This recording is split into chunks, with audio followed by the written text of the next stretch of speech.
இவ கூட ஒரு நிமிஷம் கூட இந்த வீட்ல இருக்கிறதுக்கு நான் அனுமதிக்க மாட்டேன்.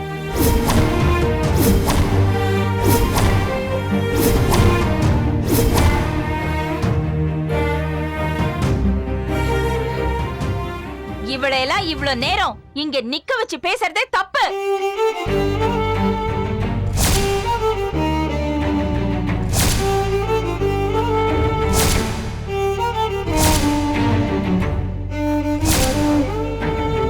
ஆனா என் தரப்பு நியாயத்தை நீங்க கேப்பீங்களான்னு எனக்கு தெரியலம்மா.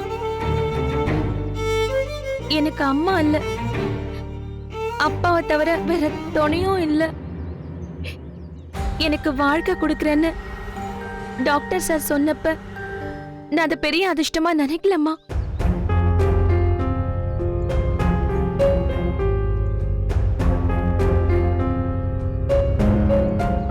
எனக்கு தெரியும் நான் இவ்ளோ கஷ்டப்படுவேன், என்னால டாக்டர் சார் இவ்ளோ சிரமப்படுவார்னு எனக்கு நல்லா தெரியும்.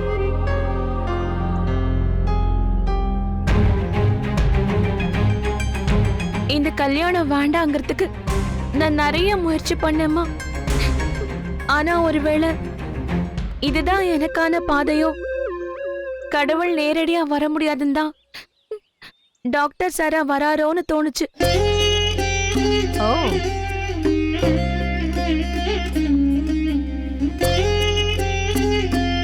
நான் அழகா இல்லனாலும் ஆசைப்படுற மனச ஆண்டவன் கொடுத்திருக்காமா.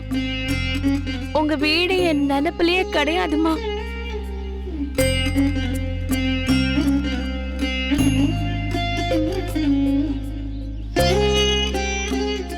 எல்லா பெரிய வீட்லயும் எனக்கான இடம் ஒரு மூலையில தானே எனக்கு தெரியும். என்ன மன்னிச்சிடுங்கம்மா.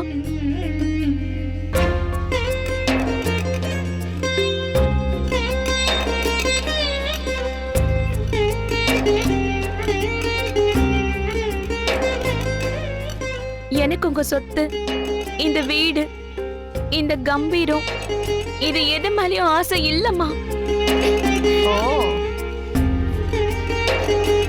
சிட்டுக்குருவிக்கு 2 தானியமணி போதும்மா, அதுலயே அது நிறைவடைஞ்சிரும். அந்த மாதிரிதாம்மா நானும்.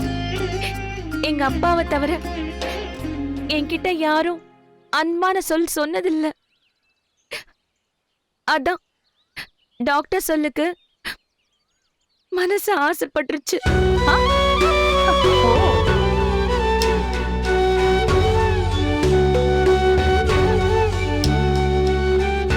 நீங்க சொல்றது சரிதாம்மா. என் தகுதிக்கு இந்த தாலி அதிகம்தான், அதுவும் டாக்டர் சார் கையால கட்டினது.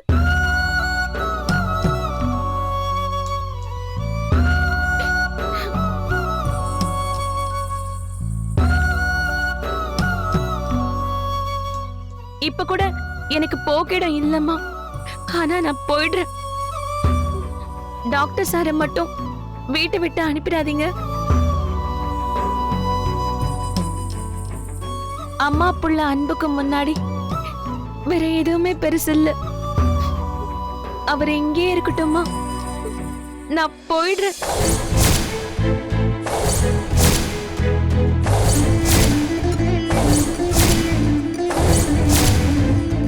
நான் அப்பவே சொன்னேன், உங்களுக்கு ஏத்த ஒரு நல்ல மேடமா பார்த்து நீங்க கல்யாணம் பண்ணிக்கோங்கன்னு. ஆனா இவர்தான் கேட்கவே இல்லை. எனக்காக யார் கஷ்டப்பட்டாலும் எனக்கு அது பிடிக்காது. எனக்கு இந்த தாலி மட்டும் போதும்மா.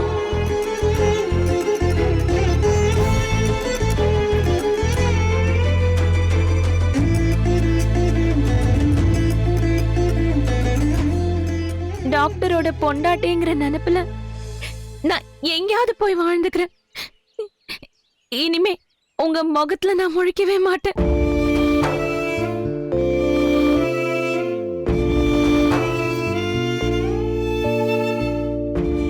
கோயிலுக்கு வந்துதான் சாமி கும்பிடணும்னு கிடையாது. என் மனசுலயே அவரை நான் தெய்வமா வச்சு கும்பிட்டுக்கிறேன். அந்த தெய்வத்தை இந்த வீட்டை விட்டு துரத்திடாதீங்கம்மா.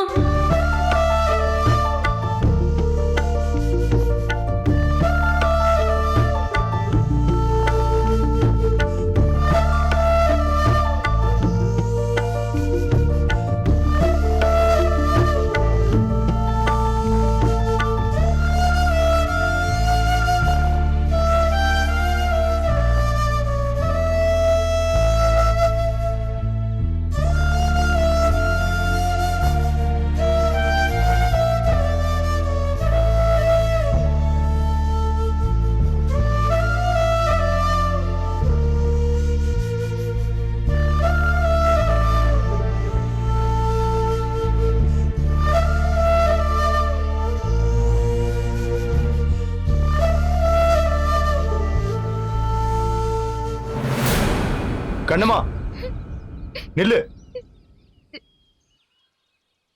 நான் உன்னை கல்யாணம் பண்ணிக்கிட்டது இப்படி ஆபத்து வந்தோடனே நடுத்தருவில் விட்டு போறதுக்கு இல்ல. வாழ்நாள் முழுக்க எல்லா இன்ப துன்பத்திலையும் உன்னை கைவிடக்கூடாதுன்னு முடிவெடுத்து தான் கல்யாணம் பண்ணியிருக்கேன்.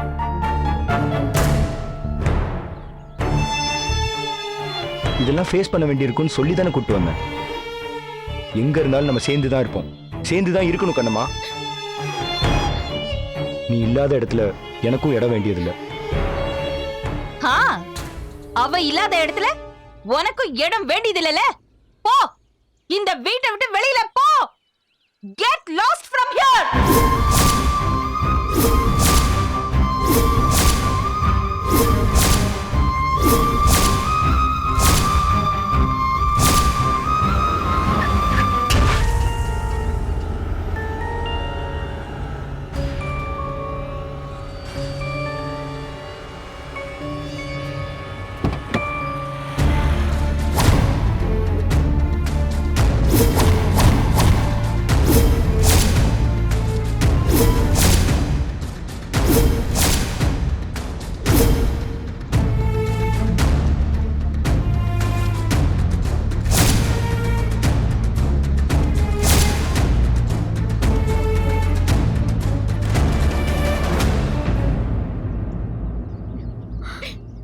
கண்ணம்மா வா.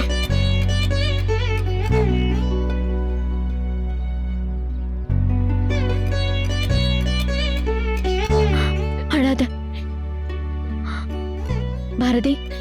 கங்க்ராட்ஸ் டா. உள்ள வா. அங்கே நில்லடி.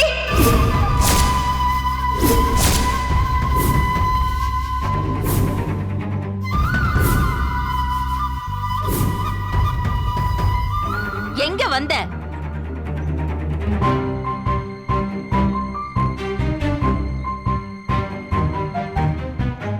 நீ கொடுத்த சாபம் பலிச்சிருக்கான்னு பார்க்க வந்தியா? இல்ல உன் பாவம் உனக்கு தண்டனை கொடுத்துருச்சுன்னு என்ன குத்தி காட்ட வந்தியா?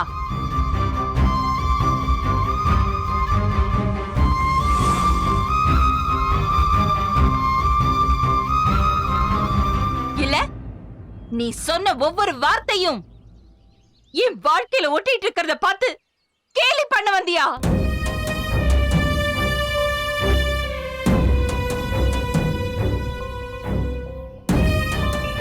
அம்மா, பெத்த தாயோட வேதனையில குளிர்காயிற மனசு எந்த பொண்ணுக்கும் இருக்காதும்மா.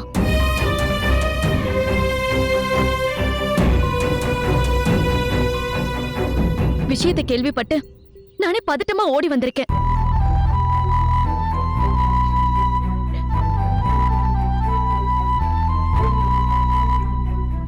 ஏதோ அன்னைக்கு 4 வார்த்தை கடுமையா பேசிட்டேன். அதுவும் உன் மேல இருந்த கோபம் இல்லம்மா, என் பொண்ணு மேல இருந்த பாசம்.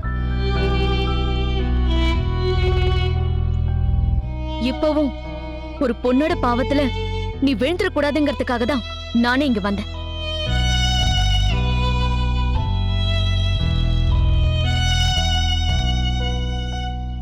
தம்பி பண்ணது தப்புதாம்மா, அவனை நீ மன்னிக்க வேண்டாம். ஆனா அதுக்காக ஊரா விட்டு புள்ளைய தண்டிச்சிடக்கூடாது.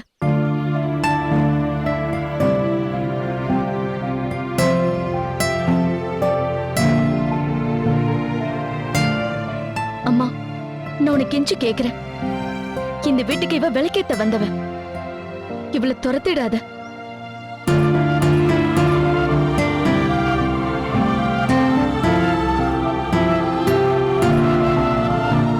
இவளை ஏத்துக்கிறது தான் உண்மையான அழகு.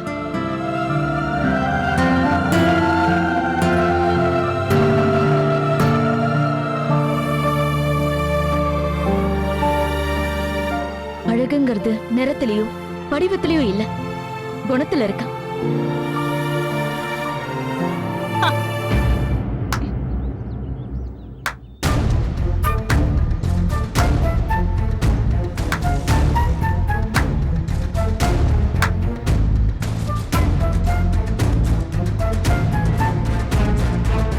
சபாஷ், இப்ப கூட எடுத்து சொல்லதான் நீங்க வந்திருக்க.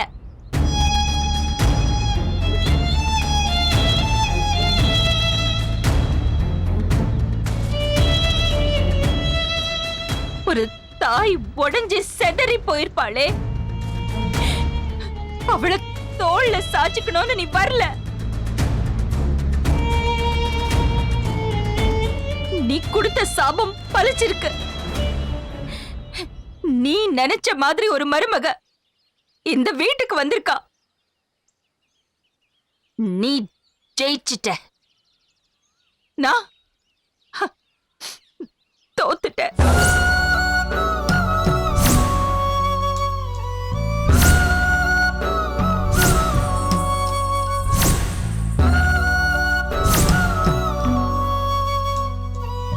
இது எல்லாத்தையும் நான் ஒத்துக்கிறேன். அப்படியே போயிடு. உன் பாசமான தம்பியையும் அவனோட பொண்டாட்டியையும் நீயே கூட்டிட்டு போயிடு.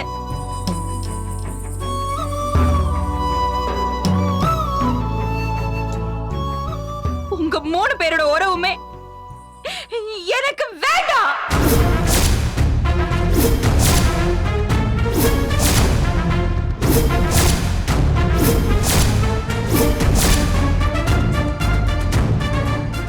நீ சொல்றதெல்லாம் கேட்டுக்கிட்டு உன்னை எதிர்த்து பேசாம உன் பின்னால கை கட்டிட்டு நிக்கிறாங்கன்னா உன்னை ஏத்துக்கிட்டாங்கன்னு அர்த்தம் இல்லம்மா, உன்னை சகிச்சுக்கிறாங்கன்னு அர்த்தம்.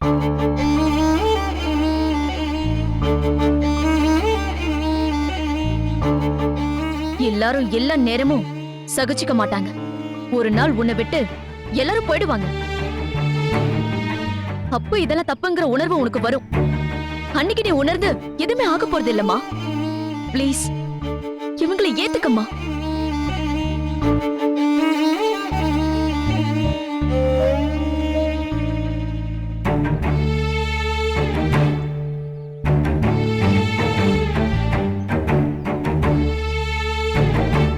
பாரதி, கனமா அழிச்சுக்கிட்டு உள்ள போ. சொல்றேன்லடா, உள்ள போங்க.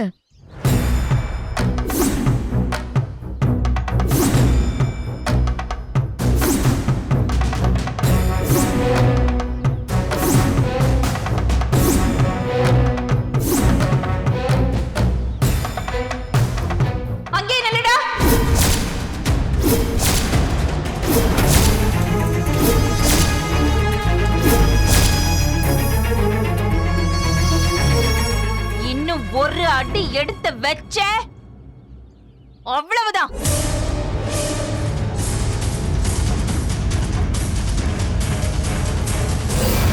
இத பார் ஸ்ருதி, ஒரு மகளாவோ இல்ல இந்த வீட்டு பொண்ணாவோ என்கிட்ட ஒரு வார்த்தை பேசுற தகுதிய நீ இழந்து ரொம்ப நாள் ஆச்சு.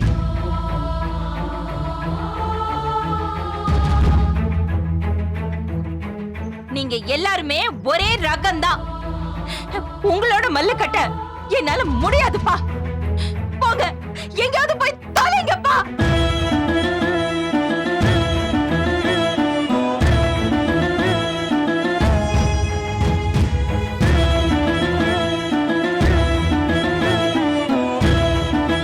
நான் ஆசாசியா பெத்த மகனும் மகளும் எனக்கு எல்லாமே போயிட்டாங்கன்னு நினைச்சுக்கிறேன்.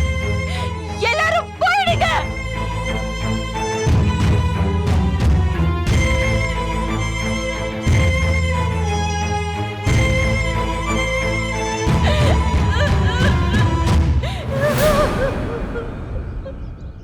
மா,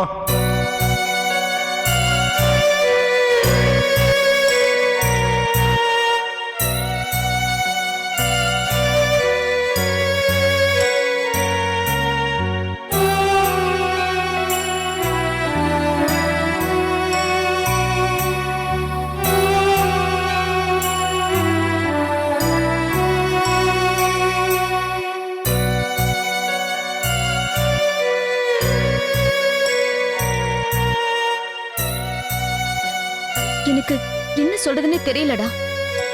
இப்படி ஒரு அவமானம் எனக்கு நடக்கும் நல்லாவே தெரியும். தெரிஞ்சும் நீ நல்லா இருக்கணும், உன் வாழ்க்கை நல்லா இருக்கணுங்கிறதுக்காக தான் நான் பதறி அடிச்சு ஓடி வந்தேன். அம்மா இஸ் ஆல்வேஸ் அம்மா தான். அவங்க இன்னும் மாறவே இல்லை.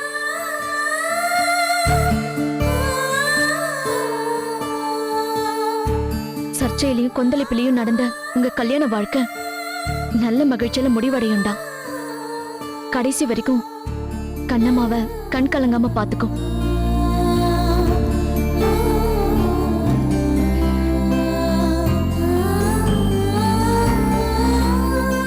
சரி வா போலாம். கொஞ்ச நாள் 2 பேரும் என் வீட்டுல இருங்க. அப்புறமா ஒரு புதுசா வீடு பார்த்து கொடுக்குறேன். இல்ல ஸ்ருதி, அது எப்படி அம்மா விட்டு நான் வருவேன்?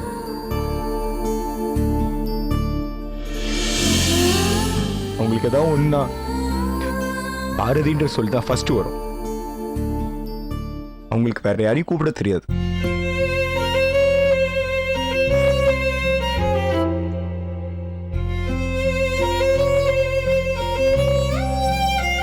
என் ஃப்ரெண்டு ஒருத்தர் சொல்லுவான், தாயின் காலடியில சொர்க்கம் இருக்குன்னு.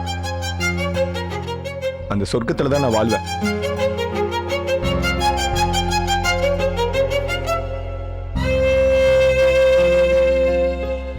இதோ நம்ம அம்மா செருப்பு கழட்டி போடுற இடம். அது போது ஸ்ருதி, எனக்கும் கண்ணமாக்கும்.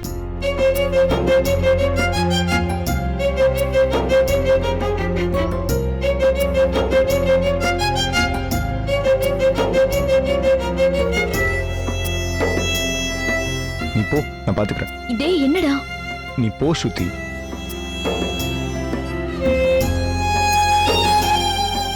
அப்பா என்னப்பா இவன்?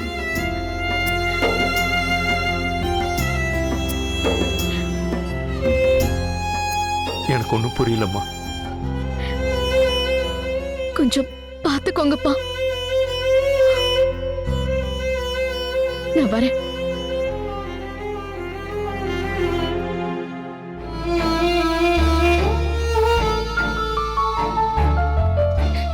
எதுவா இருந்தாலும் எனக்கு ஃபோன் பண்ணு.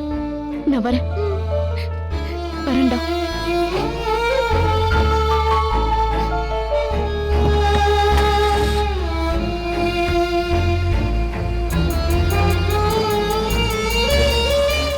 அறிவு, அப்பாவை கூட்டு உள்ள போ. அம்மா கிட்ட சொல்லுங்க இவன் இங்கதான் இருக்கான்னு.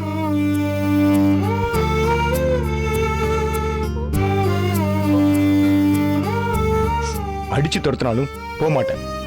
ஒரே ஒரு வார்த்தை பாரதின்னு கூப்பிட சொல்லுங்க. கூப்பிட்டா வந்து நிப்பேன்னு சொல்லுங்க.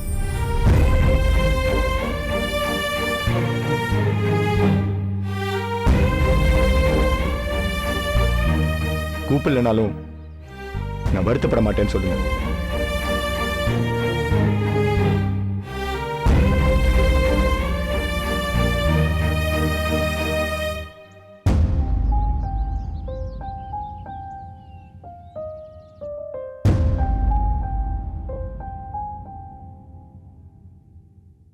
அப்பா உள்ள போங்கப்பா.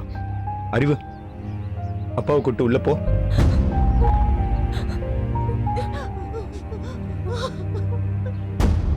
அகில் போடா.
இங்க பாரு, அழாத, அமைதியா ப்ளீஸ். வா போலாம்.